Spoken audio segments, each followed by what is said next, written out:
The ultimate reason to do in a seminar, the ultimate reason, the number one reason to do a seminar is to see the effect you can have on people and how much space you can occupy. That's the number one reason to do it. Because if you see how you can truly affect people, that will drive your decisions and your ability to influence people, help people, inspire people, change the planet. And if you do it for a room full of 100 or 200 or 1,000, you can do it for 1,000,000, you can do it for 1,000,000,000. Because you realize 100, 200, 1,000 is just space. And the more space you have, the more requirement it is to put your attention across space to reach the person 1,000 feet away or 1,000,000 feet away. We've used technology, which is fraud, right? Because it is. It's a fraud.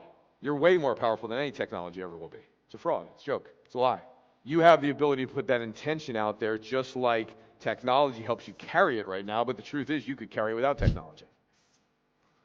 We got a whole bunch of people in here. Let's say we fill a stadium with 1,000,000 people, and we all had the intention that we could carry a message across the planet and the universe. We would together because we'd make a decision we could do it. And it's the same thing in making a decision to do a seminar. I was like, I don't know that I can do it. It's because the reason and the intention isn't there. It's not necessary for you to do it right now. But when you put in your calendar and you say 3 people are coming, and then you call Uncle Leo from North Dakota and say, Uncle Leo, I'll put on a seminar, come on down, and you're shocked that Uncle Leo actually wants to show up to a seminar, and then you're like, wow, people actually come to my seminar, so you invite more people. And it becomes fun. And if you're from New Jersey, you're just fucked, so sorry. So at the end of the day, like, you have an opportunity to do something that's really, really, really special, which is why you're here. I would say go the distance and do it and make it happen.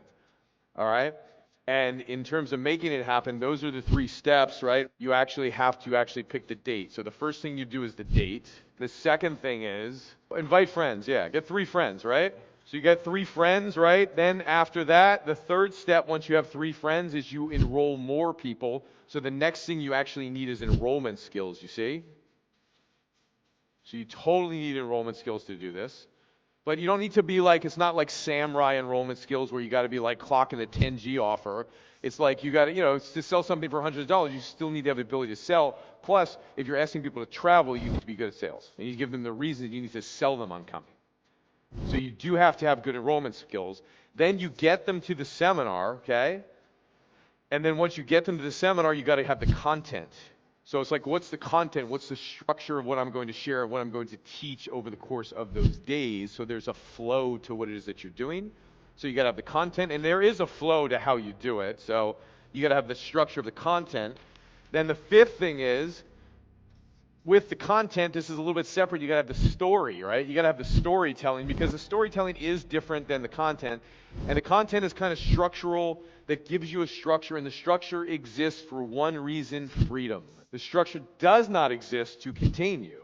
All right, quick pause. So if you're liking this and you want help applying it to your business, just click the link down below and you can book a free strategy call with one of my consultants.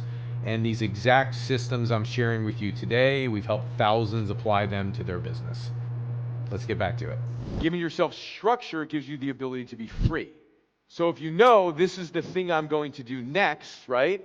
Versus making it up like I do on the fly, when you have a structure, you actually have freedom to go do your thing. So you have to know, like, what is my content going to be, which is my content structure, all right? And then you have the basis of these are the things that I'm going to teach. You know the structure, you know it's there if you need it, you can go in and out of it, flow in and out of it, it's freedom. Because you also, a structure does not exist to serve the audience, right? A structure exists to actually get you clear on what you need to do. You serve the audience, not the structure. So the structure needs to exist so you feel like, okay, I know what I'm going to teach, but I'm also an expert. You're an expert, so you need to flow in and out of the structure to test what's going on with the audience. What do they need now? How do I give to the audience? Because you're not communicating to the structure, you're communicating to people. So the structure exists for freedom, not to contain you. Make sense? And the better you get at speaking, the less the structure becomes important at all. And in fact, the better you get, there's no structure whatsoever. Because you're the one who created the structure, so of course you are superior to the structure. If it was your idea to create the structure, what would be better than the structure? You would be. And what would know better than the structure? You would be, because you created it. So you took something from here, you put it in here, and it was like just another form of what your thought was put down here. Why do you need to follow it? You don't. You just need to go with your knowing of what does the audience need, what do I give them now, and you give it to them. Another thing that frees you up, yes? Make sense? Okay? So many of these things that you may have heard of, like, this is how it has to be, There's not a way it has to be. There are very workable ways, so I'm giving you the basic of it. What I'm saying to you is be you. Be yourself. And allow your style to play in the structure until your style takes over the structure, and then your style communicates properly. That's the great game. So we rely on the structure, like just on a bike, you have training wheels initially. Why? So you get some confidence riding the bike. Eventually you take off the training wheels. So look at the structure as training wheels.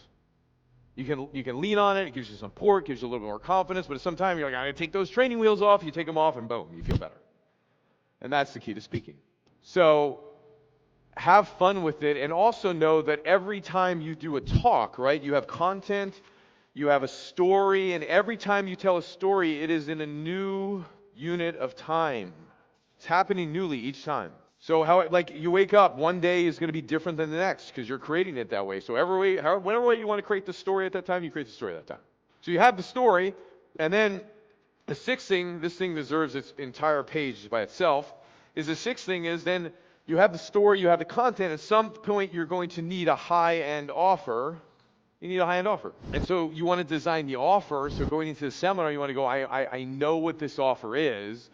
You really want to take some time to get the offer right and have it designed properly and get it priced properly and get it packaged properly, because this is really important and you need to feel good about it and you need to feel good about the pricing as well. So then you get the offer and then you go into the seminar.